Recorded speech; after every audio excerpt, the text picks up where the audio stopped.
Pada sesi kali ini, saya akan menjelaskan tentang falling rate drying period. Terdapat beberapa metode yang dapat digunakan untuk melakukan perhitungan pada falling rate drying period. Yang pertama, kita dapat menggunakan metode grafik, dan yang kedua, kita dapat melakukan perhitungan untuk special case di falling rate region. Special case yang pertama adalah kita menganggap bahwa rate pada falling rate region ini merupakan fungsi dari linear terhadap X atau measure content. Kemudian yang kedua, kita anggap rate pada falling rate region ini merupakan fungsi linear yang melewati titik 0,0. Yang pertama kita akan membahas mengenai metode perhitungan atau metode penyelesaian falling rate drying period dengan menggunakan grafik.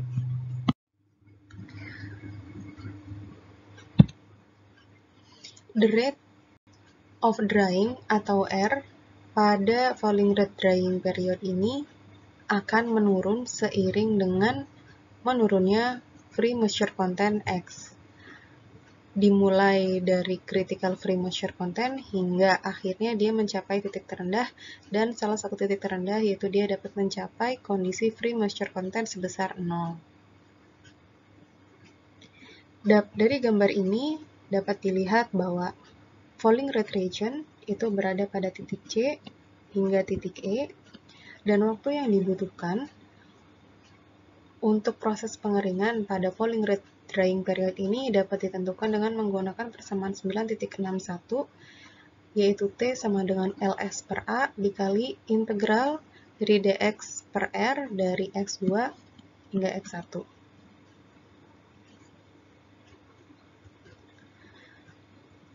Pada falling rate period ini, kita dapat lihat dari grafik bahwa nilai dari R bervariasi, yaitu menurun dari titik C hingga titik D, kemudian dari titik D menurun kembali hingga ke titik E. Hal ini berbeda dengan kondisi pada constant rate period, di mana pada kondisi constant rate period, nilai dari R itu konstan selama titik B hingga titik C. Untuk menentukan nilai dari rate of drying pada falling rate period, kita dapat menggunakan beberapa cara. Yang pertama, kita akan menggunakan cara graphical integration. Yang pertama, kita perlu memplotting nilai 1 per R terhadap X atau moisture content. Jadi di sini di sumbu Y kita memiliki nilai 1 per R, kemudian pada bagian sumbu X kita memiliki nilai X besar atau moisture content. Kemudian kita menentukan luas area di bagian kurva tersebut. Jadi di sini kita memiliki beberapa titik 1, titik 2, titik 3, titik 4, titik 5, hingga titik 6. Kemudian dari titik tersebut kita bagi misalkan menjadi 3 area, dan area ini kita hitung seberapa besar luasnya.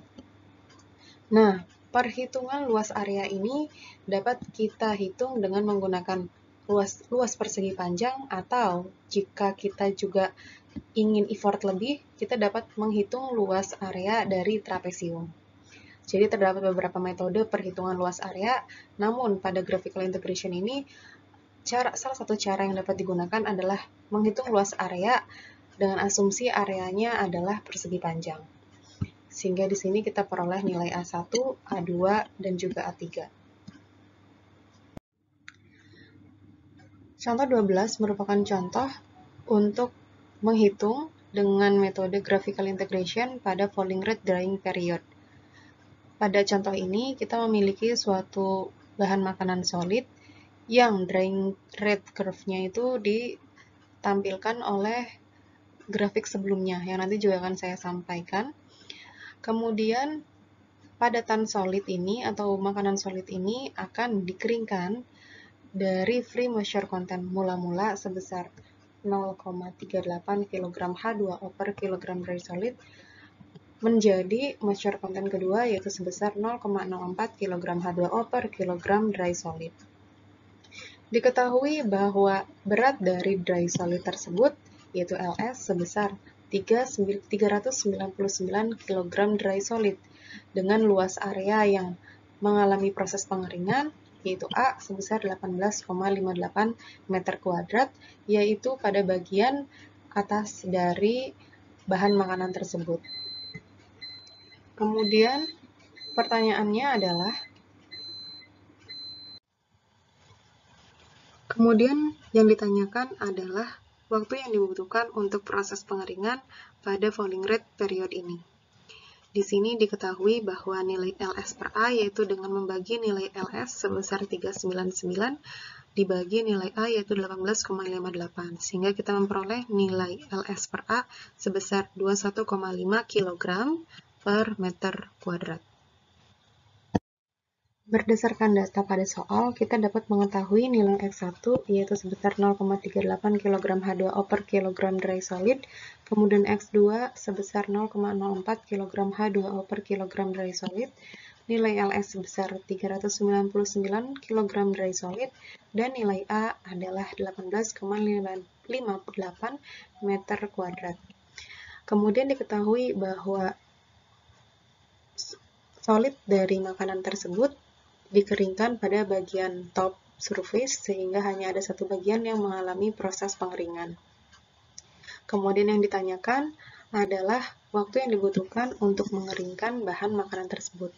Dan diketahui bahwa pengeringan dari bahan makanan tersebut diwakili oleh kurva berikut yang merupakan kurva dari drying rate versus free moisture content X.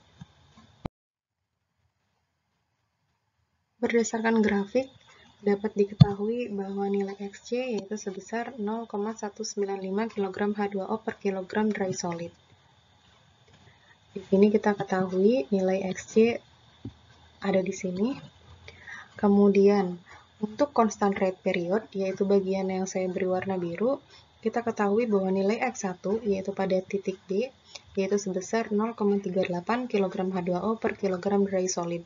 Sementara nilai dari X2 itu merupakan nilai dari critical moisture content yaitu sebesar 0,195 kg H2O per kilogram dry solid, yaitu berada pada titik C.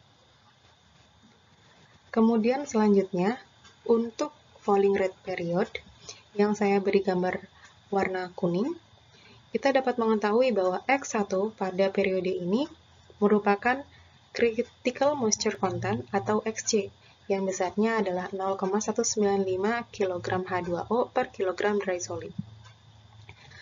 Sementara nilai X2 dari falling rate period ini itu adalah 0,040 kg H2O per kilogram dry solid sesuai dengan yang ditentukan oleh soal.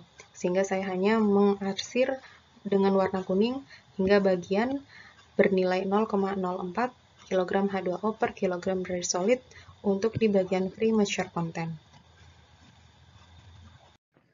Untuk constant rate period, diketahui bahwa nilai X1 adalah 0,38 dan X2 atau critical moisture content adalah sebesar 0,195. Dari grafik kita bisa lihat bahwa pada titik B dan C, ketika kita garis tarik horizontal ke arah sebelah kiri, kita dapat mengetahui nilai RC sebesar 1,51 kg H2O per hour dikali meter kuadrat. Oleh karena itu, untuk menghitung waktu yang dibutuhkan untuk proses pengeringan pada constant rate period ini, maka kita menggunakan rumus berikut, yaitu T sama dengan LS per A dikali RC, kemudian dikali X1 dikurangi X2. Di sini kita sudah mengetahui nilai LS yaitu 399, kita masukkan juga nilai A yaitu sebesar 18,58, dan nilai RC, yang ini kita peroleh berdasarkan grafik, yaitu sebesar 1,51 kg H2O per hour per dikali meter kuadrat. Kemudian nilai X1 dan X2 juga kita peroleh dari grafik, yaitu X1 sebesar 0,38, sementara X2 yang merupakan critical moisture content itu besarnya adalah sebesar 0,195 kg H2O per kilogram dry solid.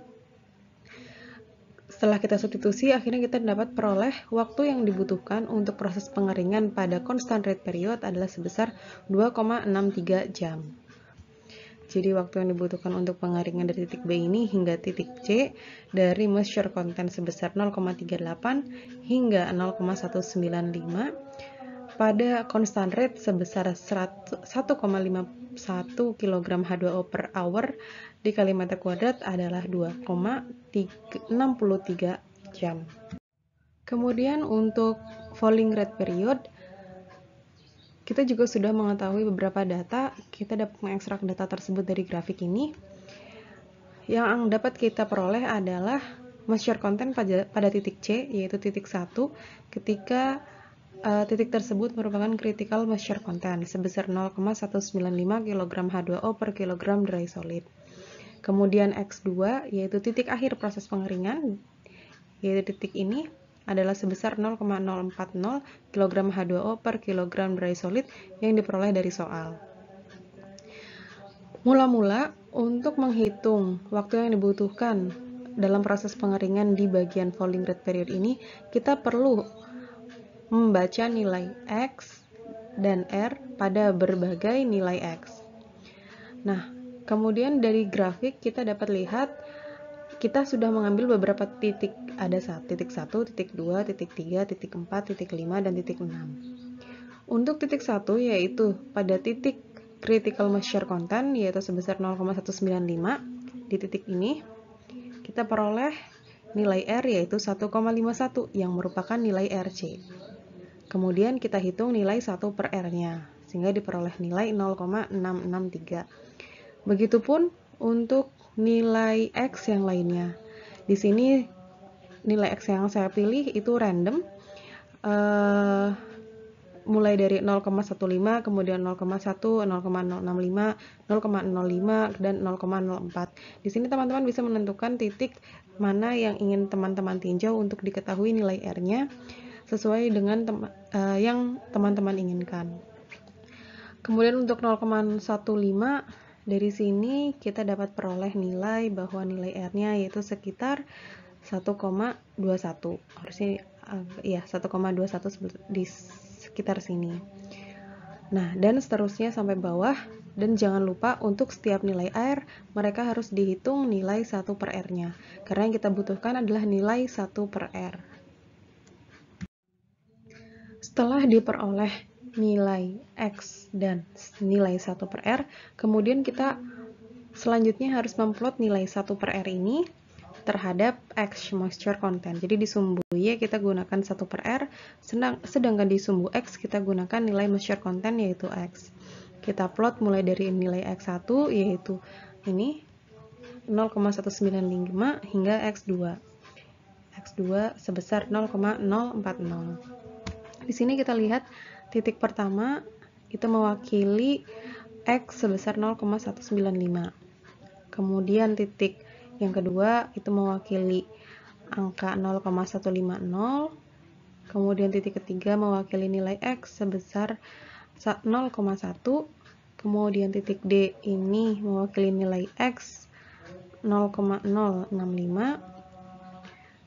Kemudian titik yang kelima. Nah, kelima ini adalah 0,05. Sedangkan titik yang keenam ini, di titik ini nilai X pada titik terakhir adalah 0,040. Untuk titik yang bersuaian, misalkan 0,046, nilai dari 1 per R-nya adalah ini, 3,70. Jadi titik terakhir ini berada pada koordinat 0,040 ini, 3,70 yang mewakili nilai 1 per R. Kemudian selanjutnya kita perlu menghitung nilai area dari grafik 1 per R versus X ini. Untuk menghitung luas area di sini kita pilih dengan menggunakan metode perhitungan luas di bawah kurva, di mana luas yang dihitung adalah luas persegi panjang. Di sini kita bisa memperkirakan kira-kira panjang kali lebar untuk masing-masing luas area yang kita butuhkan di bawah grafik itu seperti apa. Jadi nanti penentuan luas area ini terserah teman-teman. bagaimana terserah teman-teman yang menurut teman-teman representatif terhadap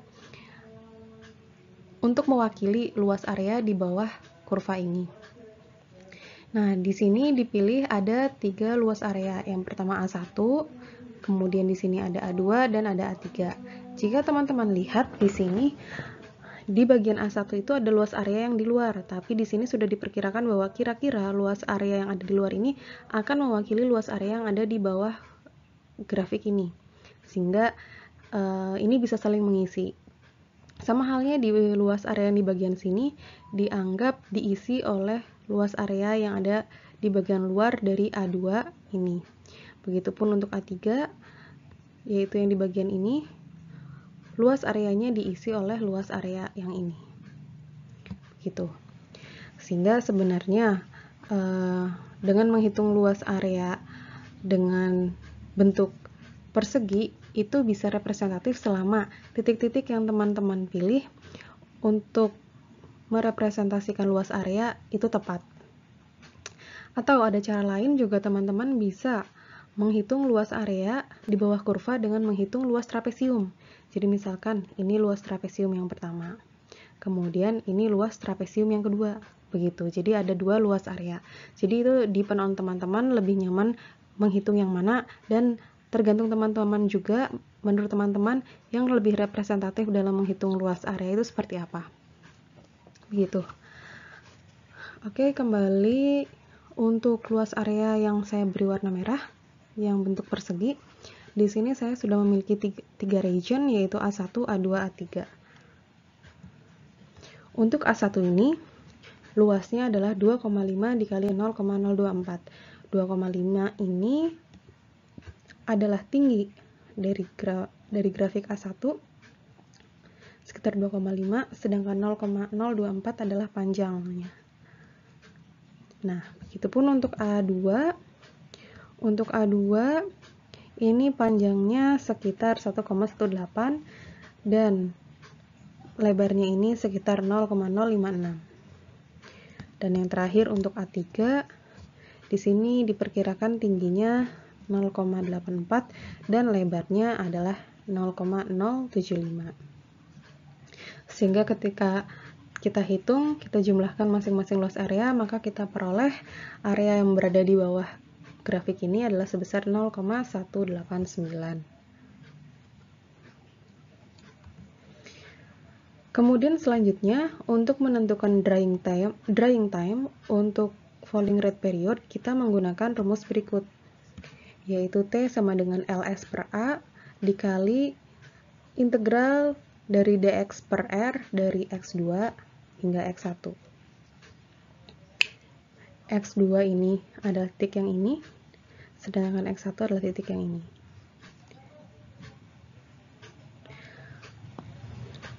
Jika kalian lihat di sini, untuk menghitung hasil integrasi, kita dapat menghitungnya secara langsung ketika kita memiliki equation dx ini dan R ini. Tapi kita juga dapat menghitung nilai integrasi ini dengan menghitung luas area yang berada di bawah kurva. Nah, di sini kita menghitung hasil integrasi dari dx per R mulai dari nilai X2 hingga X1 itu dengan menggunakan atau dengan menghitung luas area di bawah kurva. Dan di sini kita sudah melakukan perhitungan bahwa luas area yang mewakili hasil integral ini adalah sebesar 0,189. Oleh karena itu, jika kita masukkan nilai yang diketahui di soal pada rumus, yaitu nilai LS, nilai A, dan juga luas area, maka kita peroleh waktu yang dibutuhkan untuk proses pengeringan pada falling rate period adalah sebesar 4,06 jam. Maka total waktu drying time yang dibutuhkan baik untuk bagian constant rate dan juga falling rate adalah untuk constant rate period berdasarkan perhitungan yang telah dilakukan, maka waktu yang dibutuhkan untuk proses pengeringan selama constant rate period adalah sebesar 2,63 jam. Di sini daerah constant rate saya beri warna biru sehingga untuk memperoleh moisture content dari titik B hingga mencapai titik C, waktu yang dibutuhkan pada periode ini merupakan waktu pada constant rate, dan waktu yang dibutuhkan adalah sebesar 2,63 jam. Kemudian selanjutnya untuk falling rate period, waktu yang dibutuhkan lebih lama, yaitu sebesar 4,06 jam, hampir 2 kali lipat dibandingkan waktu yang dibutuhkan untuk constant rate period. Di sini telah saya beri warna kuning daerah untuk falling rate period selama proses pengeringan. Maka waktu yang dibutuhkan untuk mengeringkan bahan makanan mulai dari moisture content sebesar 0,195 hingga X2 0,04 itu sekitar 4,06 jam. Jadi waktu yang dibutuhkan untuk mengeringkan dari titik C ke D, kemudian dari titik D ke titik akhir ini adalah 4,06 jam. Jika kita bandingkan, pada constant rate period, nilai moisture content pertama yaitu sebesar 0, kita anggaplah 0,395. Kemudian nilai XC adalah 0,195. Maka selisih dari moisture content-nya adalah sekitar 0,2. Sementara pada falling rate period di sini selisih dari moisture content-nya adalah sebesar 0,155. Nah, padahal jika kita bandingkan dari kedua moisture content pada constant rate period dan juga falling rate, pada constant rate period memang moisture content yang dikeringkan lebih banyak dibandingkan pada falling rate period, namun selisihnya hanya sekitar 0,045. Tapi waktu yang dibutuhkan perbedaannya hampir berbeda 2 jam, di mana falling rate period ini jauh lebih lama dibandingkan dengan constant rate period yang hanya membutuhkan 2,63 jam untuk mengeringkan sebesar 0,2 kg H2O per kilogram dry solid.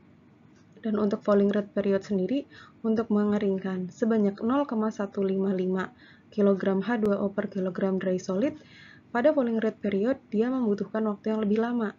Proses pengeringannya, laju pengeringannya itu menjadi lebih lambat, sehingga waktu yang dibutuhkan juga menjadi lebih lama, yaitu 4,06 jam. Kemudian, setelah kita ketahui nilai dari waktu yang dibutuhkan untuk proses pengeringan, baik pada constant rate maupun falling rate, maka kita dapat mengetahui total drying time yang dibutuhkan dengan cara menjumlahkan nilai dari TC dan juga TF. Sehingga kita peroleh total waktu yang dibutuhkan untuk proses pengeringan dari moisture content sebesar 0,38 hingga 0,04, yaitu sebesar 6,69 jam. Yang mana 6,69 jam ini didominasi oleh falling rate period time of drying. Kemudian untuk yang selanjutnya, kita akan masuk ke metode perhitungan lain untuk falling rate drying period. Pada materi sebelumnya, saya sudah menjelaskan metode dengan menggunakan graphical integration. Kemudian pada materi kali ini, saya akan menjelaskan perhitungan pada special case di falling rate region, di mana rate dari pengeringan ini merupakan fungsi linear dari X, dan yang kedua, di mana rate dari pengeringan ini merupakan fungsi linear, tapi melewati titik 0,0. Yang pertama adalah rate of drying, di mana rate of drying pada falling rate drying period ini merupakan fungsi linear dari X. Di sini karena rate dari falling rate drying period ini merupakan fungsi linear dari X, maka kita dapat menuliskan fungsi linear yaitu R sama dengan AX ditambah B pada equation 9.71 ini. Kemudian dari sini kita dapat ketahui bahwa A merupakan slope dari garis tersebut, sementara B merupakan konstan atau intercept dengan sumbu Y. Nah, Untuk mencari nilai A sendiri, kita dapat menghitung kemiringan garis dengan menggunakan rumus R1 dikurangi R2 per X1 dikurangi X2, di mana R1 dikurangi R2 itu merupakan sumbu Y, sementara X1 dikurangi X2 itu merupakan sumbu X. Jika kita mendiferensialkan persamaan dari 971 ini, maka kita akan peroleh persamaan dr sama dengan A dx. Karena bi-nya adalah konstan, ketika kita melakukan diferensial terhadap x, maka dr per dx akan sama dengan A.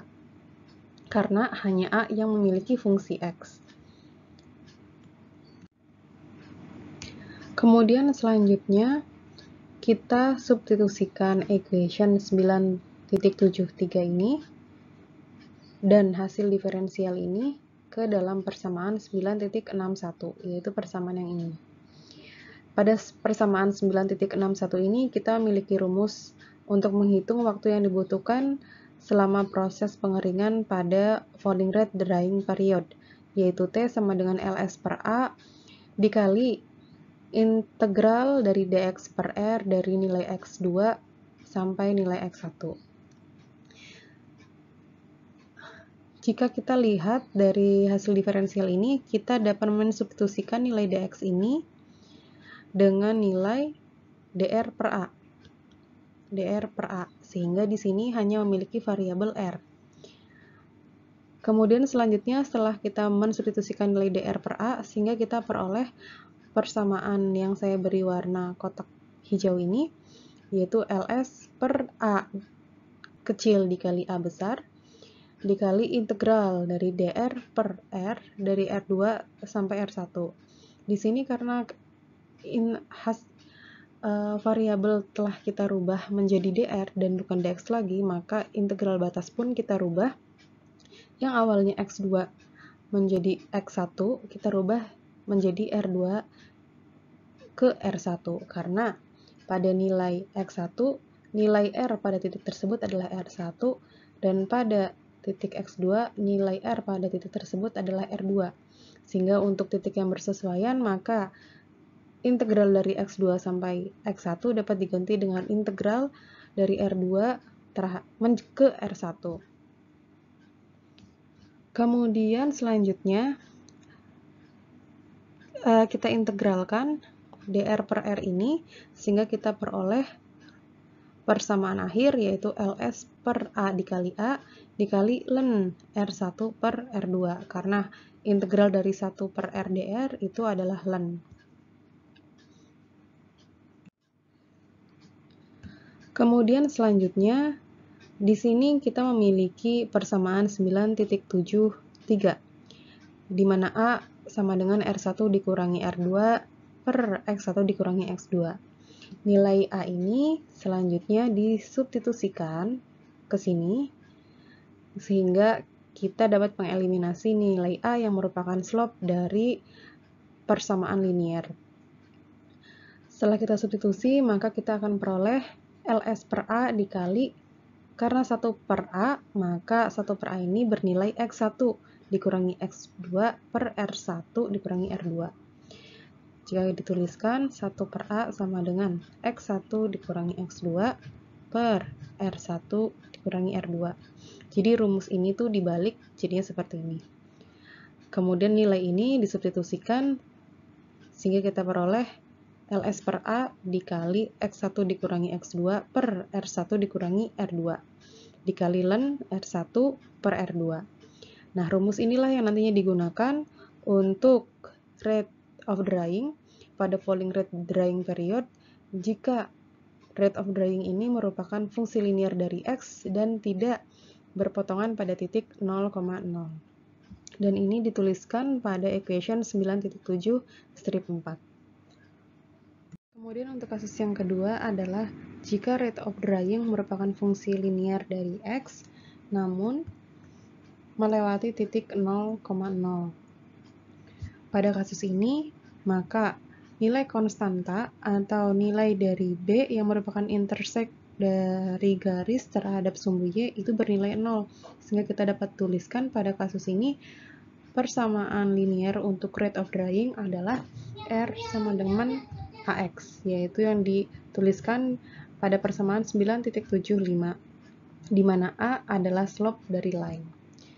Untuk nilai A sendiri, itu dapat dituliskan sebagai RC per X, karena jika kita recall kembali bagaimana grafik dari falling rate period, kita dapat lihat pada kasus special case ketika falling rate period ini merupakan fungsi linear yang melewati titik 0,0, maka kita mendapatkan garis linear yang melewati titik 0,0.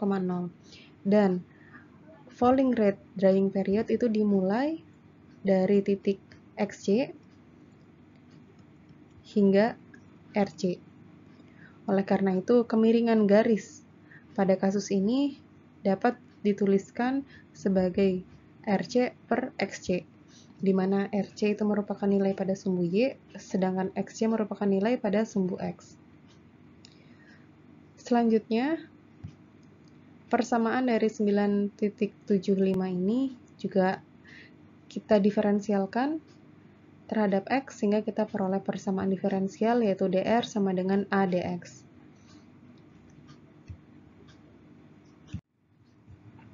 Selanjutnya, persamaan 9.73b, yaitu persamaan ini, dan juga hasil diferensial ini disubstitusikan ke persamaan 9.61, yaitu persamaan yang digunakan untuk menghitung waktu yang dibutuhkan untuk proses pengeringan pada falling rate drying period. Di sini kita memiliki nilai dx per R dan diintegralkan dari nilai x2 ke x1. Jika kita mensubstitusikan nilai dx ini dengan dr, kita dapat tulis dx sama dengan dr per A. Kemudian batas x2 ke x1 diubah menjadi R untuk titik yang bersesuaian, yaitu untuk x1 maka nilainya adalah R1, untuk x2 maka nilainya adalah R2, dan ini kita dapat peroleh dari grafik. Kemudian kita substitusikan persamaan diferensial dan syarat batas ini ke persamaan 9.61, sehingga kita peroleh T sama dengan LS per A, yaitu slope dikali A, dikali integral dari dr per R, yang diintegralkan dari R2 ke R1. Kemudian kita integralkan bagian yang ini, sehingga kita peroleh bentuk len R1 per R2 sebagai bentuk akhir dari bentuk integral 1 per R dr dari R2 ke R1. Selanjutnya, kita mensubstitusikan nilai A, karena di sini ada faktor A. Kita substitusikan nilai A ini ke dalam persamaan ini, sehingga kita peroleh persamaan akhir untuk menghitung waktu yang dibutuhkan untuk proses drying pada falling rate drying period, yaitu T sama dengan LS per A dikali XC per RC, di mana XC per EC ini merupakan nilai dari 1 per A. Jika kita tuliskan kembali nilai persamaan 9.73b ini, kita dapat peroleh 1 per A itu sama dengan XC per RC. Persamaan inilah yang dimasukkan ke bagian sini, kemudian nilai ini semua dikali dengan len R1 per R2, sehingga kita peroleh waktu yang dibutuhkan untuk proses pengeringan pada falling rate drying period dengan kondisi rate drying ini merupakan fungsi linear terhadap X yang melewati titik 0,0. Persamaan ini diekspresikan pada persamaan nomor 9.7 strip 7. Hal yang penting ketika kita meninjau rate of drying sebagai fungsi linear dari X yang melewati titik 0,0 adalah kita harus mengetahui bagaimana bentuk grafiknya. Jika kita gambarkan, maka jika ini adalah grafik linear dari rate of drying yang melewati 0,0 dan kita di sini memiliki titik XC dan RC, maka kita dapat menuliskan bahwa untuk kasus ini, setiap titik yang berada pada garis ini, garis sebagai fungsi linear ini, memiliki kemiringan garis yang sama. Oleh karena itu, karena setiap titik ini memiliki kemiringan garis yang sama, maka perbandingan nilai RC per XC akan sama dengan perbandingan nilai R2 per X2. Atau, kita tuliskan dulu, ini R2 dan X2. Atau, akan sama juga dengan berbagai perbandingan nilai antara R dan X pada berbagai titik di dalam garis ini. Karena pada garis ini, fungsi hanya memiliki satu slope. Kemudian selanjutnya kita susun ulang persamaan ini menjadi yang kedua, yaitu kita peroleh RC per R2 itu sama dengan XC per X2. Karena kita sudah mengetahui bagaimana keistimewaan dari fungsi linear yang melewati titik 0,0, maka equation 9.7 strip 7 yang sebelumnya telah dituliskan untuk kasus ini dapat dituliskan kembali menjadi persamaan 9.7 strip 8, di mana dalam hal ini nilai R1 kita asumsikan sebagai nilai RC, sehingga nilai X1 yang merupakan pasangan dari R1 juga akan sama dengan XC. Begitu. Sehingga di sini kita peroleh perbandingan antara RC per R2. Selanjutnya, jika kita lihat kembali ke persamaan ini, RC per R2 itu sama dengan XC per X2. Sehingga kita dapat substitusikan nilai RC per R2 ini dengan menggunakan nilai dari measure content. Sehingga kita peroleh persamaan baru yang menggunakan nilai dari measure content pada critical point dan juga pada titik tertentu pada grafik falling rate drying period yang merupakan fungsi linear yang melewati titik 0,0.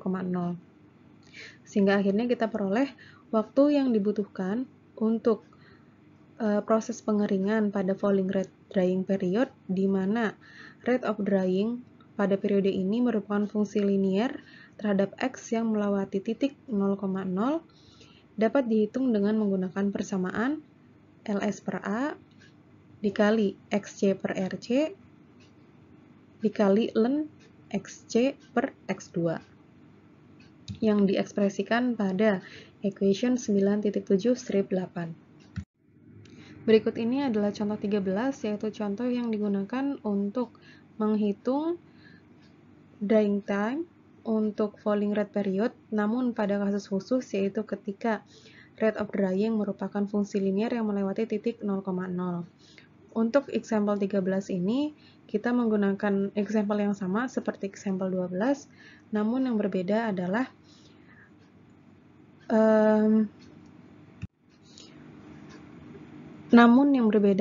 fungsi linear yang kita gunakan di sini adalah fungsi linear yang melewati titik 0,0. Sehingga pada kasus ini kita akan mengeringkan suatu bahan makanan yang memiliki critical moisture content XC hingga dia mencapai nilai moisture content sebesar 0. Kemudian kita diminta untuk menghitung drying time untuk falling rate period. Berdasarkan soal, kita dapat peroleh beberapa data, yaitu pertama adalah nilai LS, yaitu sebesar 399 kg dry solid, kemudian nilai A, yaitu sebesar 18,58 meter kuadrat, nilai RC yang kita peroleh dari grafik, yaitu sebesar 1,51 kg H2O per hour dikali meter kuadrat. Kemudian untuk nilai RC ini kita peroleh nilai XC, yaitu sebesar 0,195 kg H2O per kilogram dry solid. Dan untuk X2 kita menginginkan measure content dari produk akhir yang kita keringkan, yaitu mencapai 0,04 kg H2O per kilogram dry solid. Dan di sini kita ditanyakan adalah waktu pengeringan yang dibutuhkan selama proses falling rate period. Dan di sini yang penting kita ingat adalah bahwa pada kasus yang kedua ini, pada example 13 ini, fungsi linear dari rate of drying di falling rate period ini merupakan fungsi linear yang melewati titik 0,0.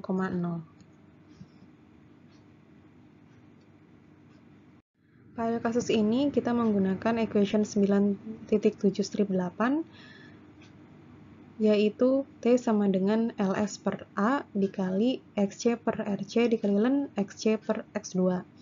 Mengapa kita menggunakan equation 9.7-8 dibandingkan 9.7-7?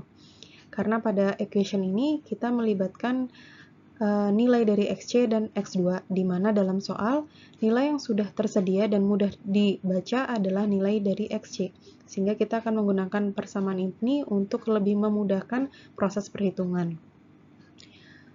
Kemudian dari data yang diperoleh di soal, kita masukkan semuanya ke equation ini, yaitu nilai LS, nilai A, nilai XC, yang diperoleh dari grafik, juga nilai RC, serta ln dari nilai XC per X2, yaitu 0,195 per 0,04.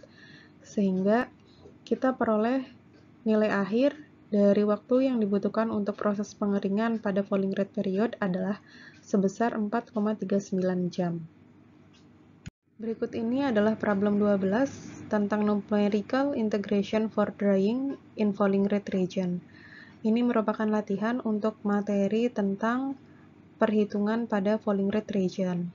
Silakan teman-teman coba latihan problem 12 ini, dan di sini juga saya sudah menyediakan jawaban untuk bagian A yang terdiri dari nilai T atau waktu yang dibutuhkan untuk proses pengeringan pada bagian constant rate, kemudian pada waktu falling rate, dan juga waktu total untuk kedua constant rate dan juga falling rate period. Nah, untuk nilai B sendiri, silahkan teman-teman diskusikan dengan teman-teman yang lainnya berapa jawaban untuk pertanyaan B pada problem 12. Kemudian ini ada latihan yang kedua tentang problem 13, masih tentang predicting of drying time. Silakan teman-teman kerjakan juga untuk mengasah kemampuan dan pemahaman teman-teman dalam materi yang telah saya sampaikan mengenai falling rate dan juga tentang constant rate period. Dan ini adalah problem 14 mengenai drying of biological material in tray dryer. Teman-teman juga silakan kerjakan latihan soal ini, dan saya juga telah menyediakan kunci jawaban untuk problem 14 ini, yaitu terdiri dari dua jawaban, ada nilai TS dan RC sesuai dengan pertanyaan yang diajukan pada problem ini. Silakan teman-teman sesuaikan jawaban yang teman-teman peroleh dengan kunci jawaban yang telah saya sediakan. Sekian materi tentang constant rate drying period. Terima kasih atas perhatian teman-teman semua. Selamat belajar dan selalu sehat.